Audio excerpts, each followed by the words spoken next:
lagi bersama saya Fitri Sofiani Sembilan CGP yang akan menuju.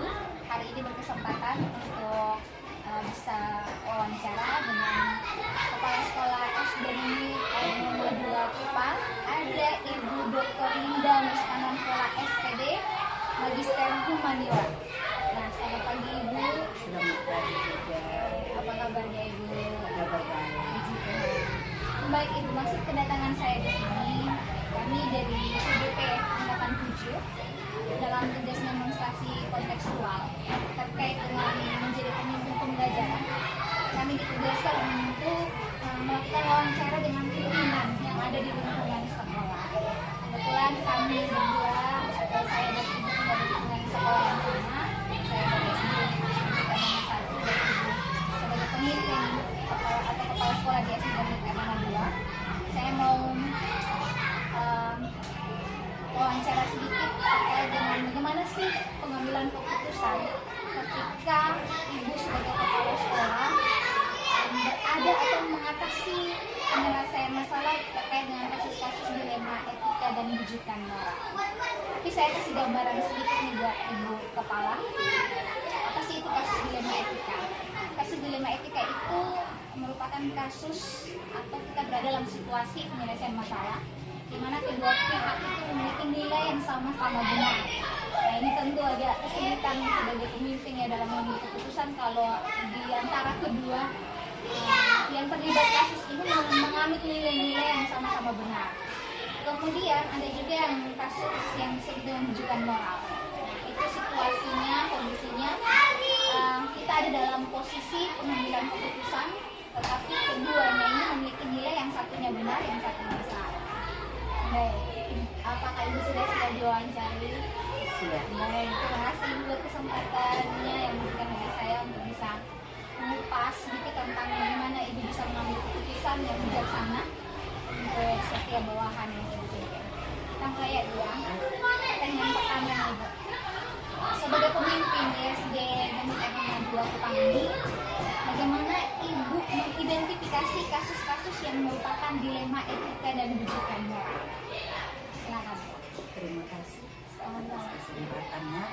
Saya mengidentifikasi masalah yang ada di sekolah saya tentang penggunaan bansos. Teristimewa pembiayaan untuk tenaga honor sesuai dengan petunjuk dari Juknis.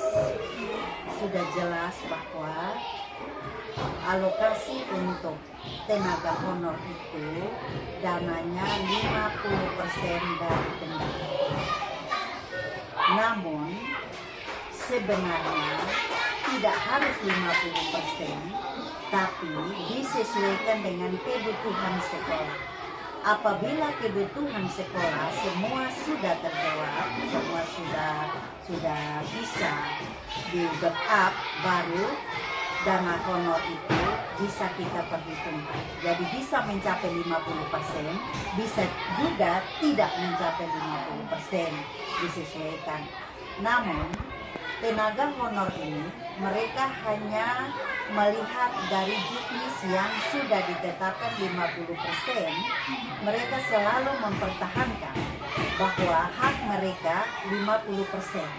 Mereka tidak mau melihat pada petunjuk yang terkemudian yang menyatakan bahwa harus memenuhi kebutuhan sekolah, baru yang kita pikirkan lagi hak daripada tenaga honor. Jadi sama-sama mempertahankan. Sudah pasti saya mempertahankan sesuai dengan aturan yang benar, mereka pun mempertahankan sesuai dengan aturan, tapi mereka belum bisa menyatakan sesuai dengan kebutuhan yang ada di sekolah. Oleh karena itu keputusan yang saya ambil sudah pasti mengikuti keadaan yang ada di sekolah. Semua kebutuhan sekolah sudah saya anggarkan semua, baru upah untuk tenaga honor saya bisa tentukan. Jadi bisa juga sesuai seperti yang tadi saya sampaikan, bisa pas 50 dan bisa juga di bawah dari 50. Kalau boleh tahu berapa jumlah tenaga honor yang ada di bawah pimpinan? Di sini ada 8 orang. 8 orang. Tapi banyak juga ya Bu teman-teman. Nah, dari penjelasan Ibu tadi itu merupakan kasus dilema etika. Nah, yang berikutnya Ibu, terkait dengan rujukan moral, adakah kasus-kasus tentang rujukan moral yang pernah Ibu hadapi di sekolah ini? Pernah. Kasus moral yang saya alami dalam waktu yang baru-baru, dalam bulan April ini juga, itu salah satu penjaga sekolah di SD Negeri Karmana 1 membangun lapak di lingkungan sekolah saya, di pagar, lapangan pekerjaan di tembok dari SD Negeri Karmana 2 tanpa minta izin, artinya tanpa pemberitahuan, sehingga saya menginformasikan kepada kepala sekolah SD Negeri Karmana 1 untuk membantu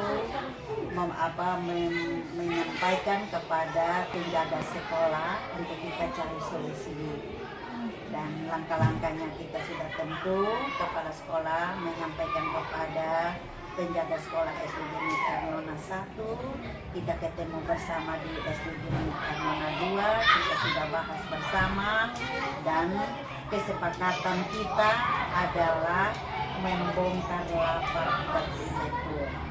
Namun di dalam perjalanan, penjaga kepala sekolah tetap mempertahankan bahwa itu juga menjadi hak dia. Sampai di sekarang lapak untuk pekerjaan ini belum bisa dibongkar. Ini masih sementara ada. Ya, jadi inilah yang kalau kita mau menilai dari sisi moralnya kan sudah menyalahi. Karena tanpa izin Ya, tanpa izin. Baik Ibu, ada kasus dilema etikanya, kemudian ada rujukan moralnya yang juga sudah Ibu hadapi dan berusaha untuk menyelesaikannya. Nah, menarik nih Ibu. Tadi dalam pemaparan Ibu ada kasus dilema etikanya terkait dengan pengambilan keputusan soal honor beberapa tenaga honor yang Ibu pimpin, ada beberapa orang ya. Nah, yang ingin saya tanyakan, bagaimana Ibu menjalankan pengambilan keputusan terkait dengan pembiayaan honor bagi ke-8 orang ini? Saya mengambil keputusannya memberikan 40%. 40% dari pendapatan kita, dari tenaga honor, dari dana bos, karena saya tidak bisa mengikuti kemauan mereka karena kondisi. Ya, keputusan ini Ibu ambil secara maksudnya Ibu putuskan secara sepihak atau ada langkah-langkah lain yang Ibu ambil? Melalui rapat bersama. Melalui rapat bersama Dewan Guru ya. Jadi artinya ke-8 orang ini juga menerima keputusan ini. Berikut ini. Hal apa saja yang selama ini Ibu anggap itu efektif dalam pengambilan keputusan pada kasus-kasus dilema etika? Tentu selain dana bos, mungkin ada kasus-kasus lain yang dilema etika juga yang Ibu hadapi di sekolah. Nah, itu apa saja yang atau hal apa saja yang Ibu anggap efektif untuk bisa mengambil keputusan? Mungkin strateginya, komunikasinya? Pasti dari pertama komunikasi. Komunikasi itu sangat penting untuk kita membangun komunikasi. Setelah itu dari komunikasi tersebut, kalau teman-teman masih biarkan dia berlalu saja begitu, ya pasti ada strategi dari saya untuk membuat mereka bisa termotivasi supaya mereka bisa mengikuti petunjuk sesuai dengan aturan di dunia pendidikan. Ada satu kalimat kuncinya di sini. Ibu bilang ada strategi yang Ibu sampaikan, kemudian juga ada motivasi. Kira-kira motivasinya seperti apa Bu yang disampaikan kepada teman-teman? Saya kasih contoh dulu. Contohnya persiapan perangkat pembelajaran. Itu menjadi masalah klasik yang selalu ada sepanjang hari. terkadang guru mengabaikan tugas mereka. Mereka lebih utamakan mengajar dibanding daripada persiapan perangkat pembelajaran. Ini yang membuat saya harus sudah menginformasikan, tapi belum juga mereka laksanakan seperti informasi yang sudah diinformasikan. Maka strategi yang saya ambil itu adalah melalui rapat bersama, lalu saya mencari tahu alasan apa sampai dengan saat ini administrasi tersebut belum bisa. Apabila ada temuan bahwa mereka belum paham tentang administrasi atau perangkat pembelajaran, contoh modul ajar, kalau mereka belum paham dari mana, bagian mana, maka itu tugas kepala sekolah untuk memberikan contoh. Kalau begitu, sekilas Ibu bisa sampaikan kurikulum yang diambil di sini apa kurikulum Merdeka atau masih ada penugas? Dua kurikulum Merdeka untuk kelas 1 dan kelas 4, sedangkan kelas 2, 3, 5, dan 6 masih kurikulum 2020. Berarti 2 kurikulum. Nah ini luar biasa nih ya. Saya belum pernah mendapatkan jawaban seperti Ibu bahwa jika ada teman-teman yang belum paham, Ibu selaku pimpinan langsung mengarahkan atau memberikan contoh secara langsung. Ini luar biasa sebagai pemimpin, tentu harus memberikan teladan terlebih dahulu. Baik Ibu, yang berikut, apa sih yang menjadi tantangan dalam pengambilan keputusan kasus-kasus dilema etika seperti ini? Tantangannya apa Ibu? Ini karena tadi saya sebut dua. Siap. Jadi yang pertama itu dana bos. Sudah pasti tantangannya teman-teman tidak suka dengan keputusan saya, walaupun melalui rapat bersama, tapi dengan berat hati mereka menerima. Tapi saya sebagai pemimpin, saya harus memberikan support bagi mereka bahwa apa yang terjadi sekarang adalah berkat. Jadi gunakan ini menjadi berkat dan kerja dengan rasa bertanggung jawab pasti didapat. Yang kedua, perangkat pembelajaran yang saya temukan itu sudah pasti ada guru yang belum paham karena semua masih dalam proses belajar. Jadi solusinya saya harus mencari jalan untuk membantu memberikan sosialisasi agar supaya mereka bisa menyelesaikan perangkat pembelajaran dengan baik dan benar. Ini merupakan tantangan, tetapi minimal dari pemaparan Ibu sekaligus sudah menjadi solusi dan motivasi buat teman-teman di sini. Baik Ibu. Nah, sudah disampaikan ada beberapa kasus-kasus yang selama Ibu menjadi pemimpin itu terjadi. Adakah tata kalah atau jadwal tertentu dalam sebuah penyelesaian kasus, baik itu dilema etika maupun rujukan moral? Atau sederhananya ada jadwal khusus untuk menyelesaikan masalah-masalah tersebut? Atau Ibu langsung menyelesaikannya di tempat? Kalaupun ada jadwalnya, prosedurnya itu seperti apa?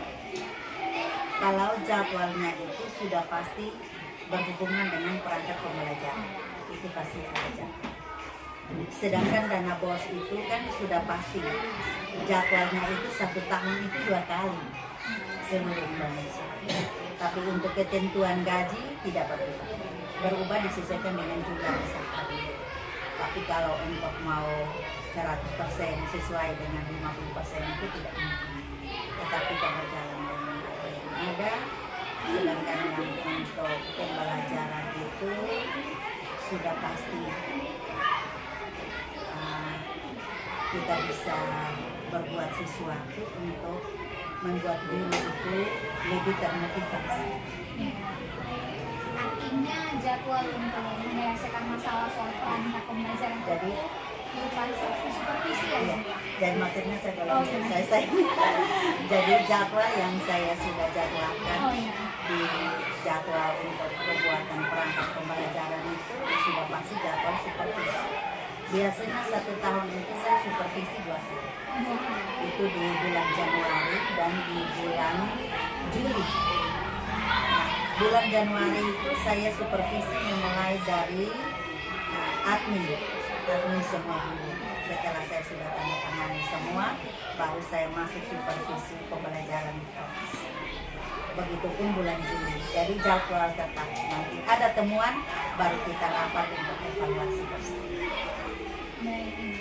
Nah, itu tentang dilema etika. Kalau penyelesaian masalah bujukan moral, tadi kita sempat bahas ya bujukan moral terkait dengan lapak tadi. Apakah itu menyelesaikan di tempat atau juga ibu buatkan jadwal tertentu untuk penyelesaian masalah? Kalau penyelesaian masalah ini kan fleksibel. Kalau dia muncul tiba-tiba sudah pasti tidak ada jadwal. Dan kita kebanyakan dari sekolah untuk hal-hal yang moral ini kan kebanyakan tidak dijadwalkan. Dia fleksibel. Kalau ada ya langsung kita selesaikan di Iya. tempat. Baik. Adakah di tempat ini yang bisa membantu ibu, seseorang yang dianggap bisa mempermudah ibu dalam mengambil keputusan terkait dengan kasus-kasus yang dihadapi?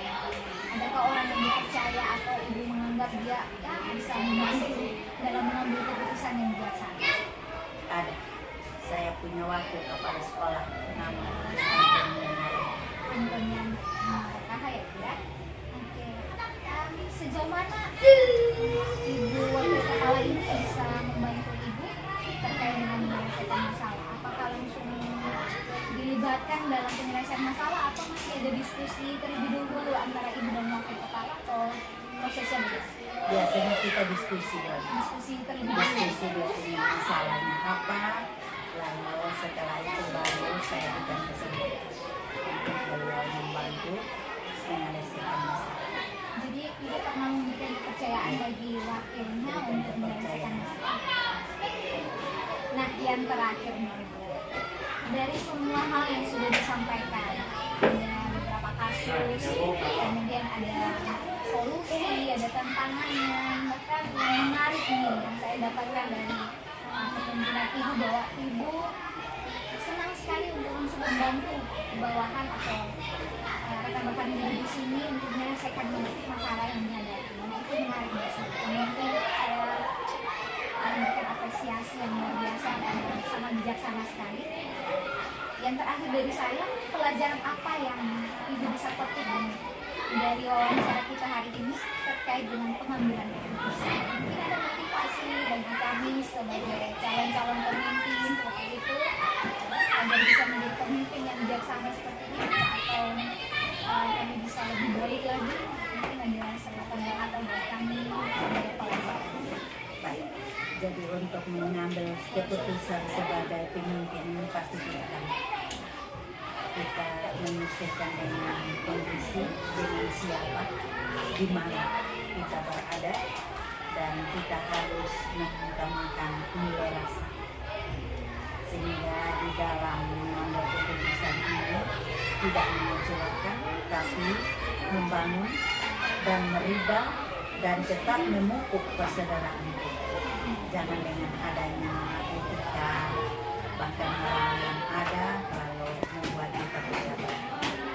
Melalui setiap persoalan yang ada membawa kita dalam satu perubahan, yaitu keakraban, persaudaraan semakin dipupuk untuk keberlanjutan kita di dunia. Terima kasih banyak Ibu buat motivasinya, buat pelajarannya hari ini. Bagi kami calon penggerak dari kedepannya, jika dipersiapkan menjadi pemimpin, kami bisa belajar dari pemimpin kami yang terdahulu yang sudah sangat bijaksana dalam menjalankan perannya sebagai kepala sekolah. Sekali lagi terima kasih Ibu buat waktu dan kesempatannya. Tuhan memberkati. Sukses selalu. Amin.